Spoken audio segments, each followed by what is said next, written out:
పోరాటానికి ఫలితం యూట్యూబ్ పాలసీనే మార్చింది. పోరాటానికి ఫలితం దక్కింది. యూట్యూబ్ తన పాలసీనే మార్చుకున్నది.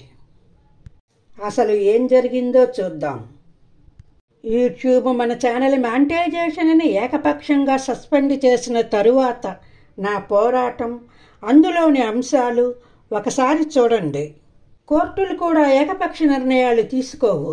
ఇరుపక్షాల వాదన విన్న తరువాతనే నిర్ణయం తీసుకుంటాయి.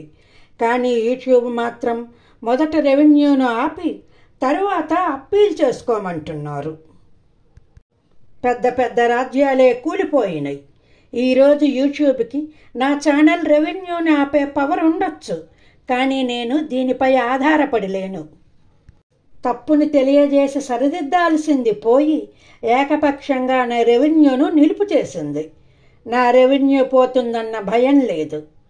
కానీ నాలాంటి క్రియేటర్స్కి ఇలా జరగటం సరైనది కాదనిపిస్తున్నది.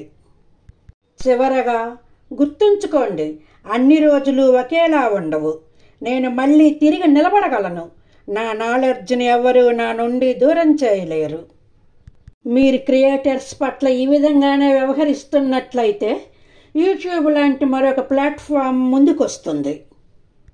వీటితో పాటు నేను ప్రస్తావించిన మరికొన్ని అంశాలు యూట్యూబ్ చాట్ సపోర్ట్ వారి కన్ఫర్మేషన్ తరువాతనే వీడియో పబ్లిష్ చేసినప్పటికీ హ్యూమన్ రివ్యూవర్ రిపోర్ట్ ఇవ్వకుండా జనరేట్ అయిన రెవెన్యూని ఏం చేస్తారోనని అడిగినా ఇలాంటి పలు ప్రశ్నలకు స్పష్టమైన సమాధానాలు లభించలేదు.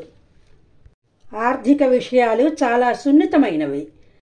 నాకు ఖచ్చితమైన మరియు సరైన సమాధానాలు లభించనిచో వీటిని ప్రభుత్వ లేదా సంబంధిత అథారిటీలకు విచారణ చేసి నా ఛానల్పై విధించినటువంటి తీవ్రమైన ఆంక్షల మాదిరిగానే తగిన చర్యలు తీసుకోమని కోరే హక్కు కలిగి ఉన్నాను.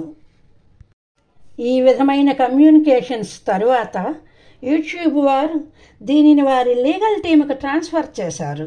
నా పోరాట ఫలితంగా యూట్యూబ్ తన పాలసీనే మార్చుకున్నది. ఇక నుండి మనం కోరిన విధంగా వన్ సైడెడ్గా రెవెన్యూను సస్పెండ్ చేయదు. ఇక నుండి యూట్యూబ్ ఏకపక్షంగా ఛానల్ మానిటైజేషన్ సస్పెండ్ చేయదు. ఛానల్స్ వారికి ముందుగా 7 రోజులు అప్పీల్ చేసుకోవడానికి సమయం లభిస్తుంది. ఈ గడువు పూర్తయ్యే వరకు ఛానల్ రెవెన్యూ సస్పెండ్ చేయబడదు. అంటే దాని అర్థం, ఒకవేళ ఈ గడువు లోపల గనుక అప్పీల్ చేసినట్లయితే ఆ అప్పీల్ను రివ్యూ చేయటం లేదా రిజెక్ట్ చేయబడే వరకు ఛానల్ మానిటైజేషన్ సస్పెండ్ అవ్వదు. మనకే విజయం లభించింది.